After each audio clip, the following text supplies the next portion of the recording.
আমি তোমার ভাইকে বিয়ে করতে চাই না। বিয়ে করতে চান না মানে? কারণ আমি তোমাকে বিয়ে করতে চাই, তুমি আমার মন নিয়ে গেছো। তোমার ভাইকে আমি মন ছাড়া কিভাবে বিয়ে করি বলো? সকালবেলা কি বাসা থেকে উল্টাপাল্টা কিছু খেয়ে বের হয়েছেন নাকি? বিয়ে যদি করতে হয় তাহলে শুধু তোমাকেই করি। শুনেন, নেক্সট টাইম আর এইসব কথা কখনো বলবেন। কিরে, তোর ভাবিকে যে গিফট দিয়ে আসলি তারপরে তো কিছু জানালি না। আসছি তো, তুমি ভাবিকে জিজ্ঞেস করো। কি করছেন? এই যে ব্যালকনিতে আমি আর নাইম বসে বসে গল্প করছি। আসলে ভালো লাগছিল না, আপনার সাথে দেখা করতে পারলে হয়তো একটু ভালো লাগতো। আপনি বরং আমার সাথে কাল সকালে দেখা করেন। আর হ্যাঁ, সঙ্গে নাইমকে নিয়ে আসবেন। ঠিক আছে। কি এভাবে তাকিয়ে আছো যে? তুমি তুমি করে বলছো। বিয়ের পর তো তুমি করে বলতেই হবে, তো এখন বললে সমস্যা কি? কি দেবর সাহেব, ঠিক বলছি না? কি দেবর সাহেবের কাছে মন খারাপ নাকি? কোনো কথা বলছে না, চুপ। আরে নাইম তো আসতেই চাইনি, আমি ওকে জোর করে নিয়ে আসলাম।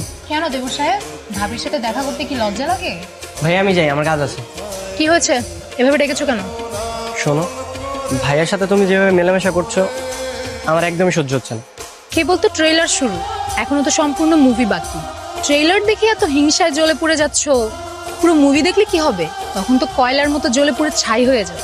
দেখো, তোমাকে যেন আমি ভাইয়ের সাথে আর এভাবে মিশতে না দেখি, কেন? কারণ আমিও তোমাকে পছন্দ করি। চলো আমরা দুজন পালিয়ে গিয়ে বিয়ে করে ফেলি। তাদেরকে মুখ দেখাবো কি করে? তাহলে উপায়? একটা উপায় আছে।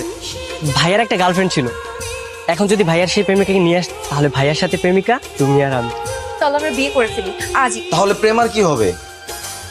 আমার কথা বাদ দেন না, আমি না হয় আপনার ছোট ভাই নাইমকে বিয়ে করে নেব। নাইম কি প্রেমাকে বিয়ে করতে রাজি হবে? আমি রাজি আছি।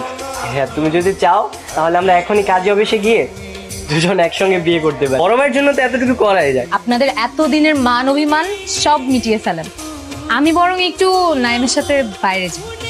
অবশেষে ভাইয়া আর ভাবির সেটিংটা হয়ে গেল। কি বল? শুধু কি ভাইয়া ভাবির সেটিং হলো, তোমার আমার হলো না? অবশ্য ঠিক বলেছো। আচ্ছা চলো আমরা বিয়েটা করে ফেলি। বিয়ে? এই বিয়েটা আমি করতে পারবো না। ঠিক আছে তাহলে আমি চললাম। এই এই দাঁড়াও, কেমন মেয়ে তুমি? ফানও বোঝো না, আমি তো ফান করতেছিলাম। নেক্সট টাইম আমার সাথে আর এরকম ফান করবে না।